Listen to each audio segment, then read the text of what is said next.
bazar? C'est quoi ce bazar? Avec Mélanie qui nous a rejoint. Bonjour Mélanie. Bonsoir. Bonsoir, merci d'être avec nous. Oh, c'est le matin. Bonjour. Hein. Oui, bonjour. Mais c'est vrai qu'il fait encore nuit à cette heure-ci. Enfin, ça dépend. Ça dépend. Des fois, il fait jour, quelque part, j'ai envie de dire. Ce changement d'horaire, on sait pas si on fait du replay. C'est terrible, c'est terrible, c'est terrible. C'est quoi ce bazar, mon cher Mike? On va parler d'une tente pas comme les autres.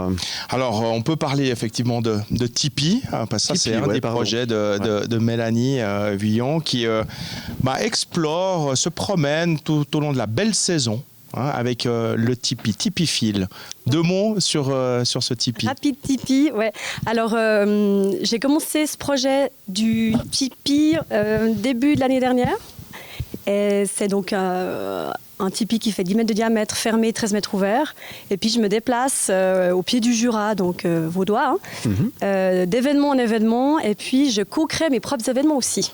Ah, d'accord. Donc j'ai fait l'hiver passé, et puis le but c'était de rassembler des artistes, donc de manière très intimiste aussi, proche, des gens, et puis d'amener le côté convivialité, produit du terroir, donc le truc assez sympa, et ça a bien cartonné, donc c'est cool, voilà.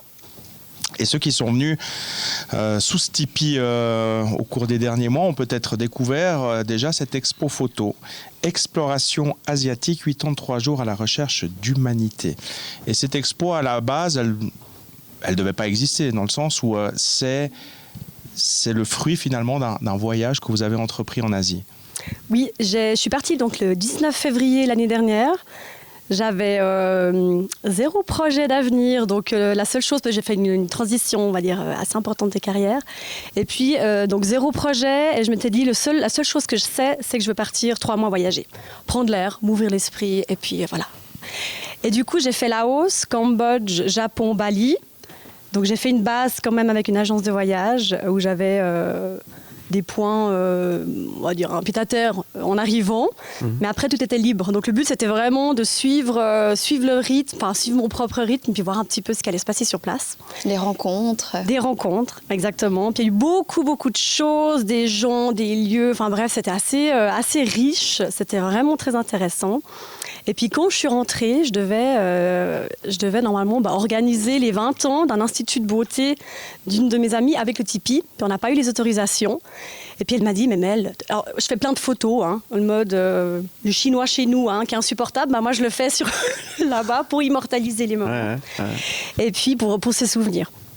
Et puis du coup, en rentrant, on n'a pas la possibilité de faire avec le Tipeee. Et elle a une salle à disposition, mais qui est très brute, blanche. Et puis elle avait un U vitré. Et puis elle s'est dit, mais Mel, il faut qu'on fasse un truc. Puis elle me dit, mais t'as fait quelques photos, elles sont pas trop mal quand même.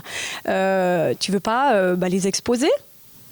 Ok, bon, on essaye, on y va comme ça. Ouais. Moi, j'aime bien suivre un petit peu les opportunités. Et puis ça a commencé comme ça. La première expo a commencé comme ça, puis elle s'est jamais arrêtée.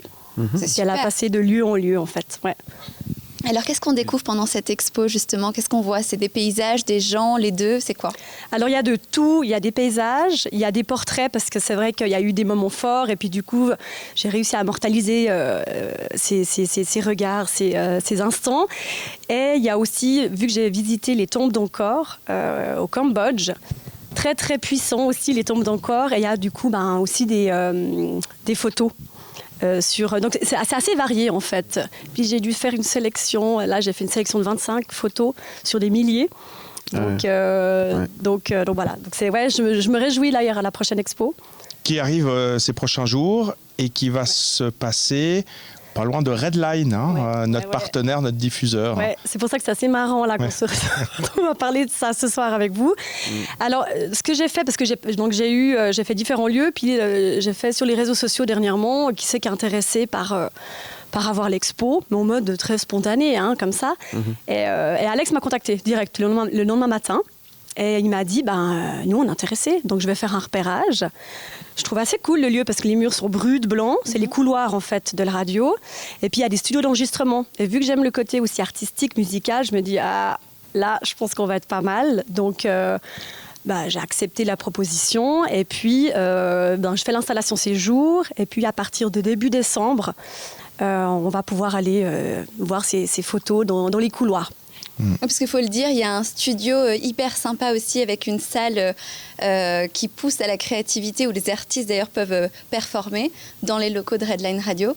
Et donc c'est là-bas qu'on va pouvoir voir vos photos, c'est bien ça? Exactement. Mais alors, moi j'ai une question. À la recherche de l'humanité, vous l'avez trouvé ou pas? Oui.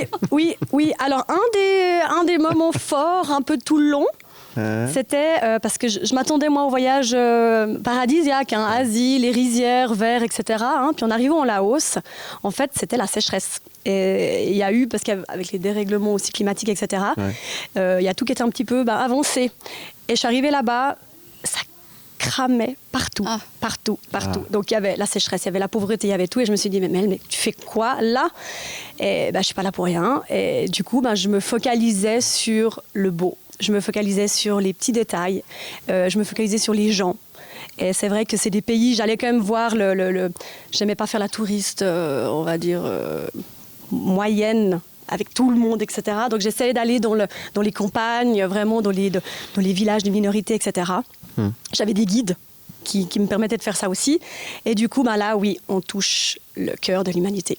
Et quand on revient, on est quand même, du coup, changé. Ouais, justement, c'était la suite de ma question. Qu'est-ce que tu retires de tout ça personnellement, de cette aventure? Parce que c'est une vraie aventure. Et je réponds à sa place. Parce que j'explique pourquoi. Je lui ai demandé, en préparant cette interview, je lui ai dit, envoie-moi 2-3 informations pour qu'on puisse préparer l'interview. Elle m'a fait un vocal de 6 minutes. Et après, elle m'a encore envoyé On n'a pas 6 minutes. Elle m'a envoyé un texto. Elle m'a mis ce que ce voyage m'a appris. Je les ai comptés. Il y a 33 points. Ah oui. On va peut-être pas aller faire les 33. Non, mais par contre, ce qu'il faut quand même dire, c'est que je suis partie dans ce voyage avec... j'étais complètement paumée. J'étais complètement perdue. J'avais un état de santé qui était lamentable. Et c'est vrai que, du coup, c'était un peu le grand reset. C'est pour ça qu'il y a un listing. Ah, il est long, hein, mais il y a des choses très intéressantes là au milieu. Sans l'essentiel, alors. Voilà. Non, mais il y en a tout plein à relativiser. Déjà, et il y a des choses qui nous semblent tellement banales, mais en fait, de pouvoir vraiment le faire, de se rendre compte qu'effectivement, la vie, elle est courte. Toutes ces choses-là, on se les dit, on se les répète au quotidien, et en fait, on les applique jamais. Et je pense que là, Mélanie, elle a eu le temps, vraiment, de ressasser ça dans son esprit, et puis j'espère de les appliquer aujourd'hui. C'est en cours. Ça vous donne des idées pour la suite? D'autres voyages, d'autres perspectives encore, d'autres horizons peut-être que vous n'avez pas encore visités? Alors, moi j'aime beaucoup voyager. Par contre, ce que j'ai aussi compris, c'est qu'en allant voyager, je me suis rendu compte qu'il y a beaucoup de choses à faire chez nous et déjà autour de nous. Et c'est vrai que c'était un peu, j'ai eu besoin de m'isoler, j'ai eu besoin de prendre l'air, un peu peut-être aussi une fuite, un peu comme ça. Et après, je me suis dit, mais en fait, je me réjouis de rentrer parce qu'en fait, on a beaucoup de choses. Puis tout ce que j'ai appris là-bas et ce que j'ai vu là-bas, je le mets maintenant en pratique dans mes projets. En fait, c'est ça aussi. Et il y a une phrase clé quand même à Bali qu'on m'a dit. 2 jours avant de rentrer, j'étais vraiment pas prête à la base et après c'était bon. Et il m'a dit, j'ai fait une cure ayurvédique à Bali. Et puis du coup, il m'a dit, un des docteurs qui était là-bas, faites ce qui vous fait plaisir et faites-le bien. Vous avez le temps. Et cette phrase, quand je doute, elle résonne. Du coup, elle revient à chaque fois. Et ça change beaucoup de prendre du plaisir. En fait, il faut prendre du plaisir. Exactement. Merci Mélanie, en tous les cas. Merci d'être venue nous en parler. Cette exposition, on l'a dit, ouvre ses portes... Là maintenant, début décembre. Jusqu'à quand, au fait, d'ailleurs? On n'a pas fixé de date de fin, mais ce sera, je pense, sur l'hiver. Il faut qu'on regarde avec Alex, mais tout l'hiver. Donc voilà, on profite de faire un petit clin d'œil à Alex. Alex Vazem de Redline. Exactement, de chez Redline, chez qui nous diffusons aussi, effectivement. Merci beaucoup. Qu'est-ce qu'on peut te souhaiter alors, Mélanie, pour la suite? Alors, c'est quoi? Il y a d'autres voyages en cours Je retourne à Bali en janvier pour mettre l'expo photo à Bali et puis peut-être dans une galerie d'art aussi à Ubud. Donc voilà, c'est rigolo. Tu viendras nous en reparler alors à ton retour. Ça marche. Merci beaucoup à vous. Merci beaucoup et très belle fin d'année. Et puis allez voir cette exposition, bien évidemment. Vous restez avec nous, on revient dans un instant. C'est le Grand Bazar. À tout de suite. Ne bougez pas, le Grand Bazar revient dans un instant.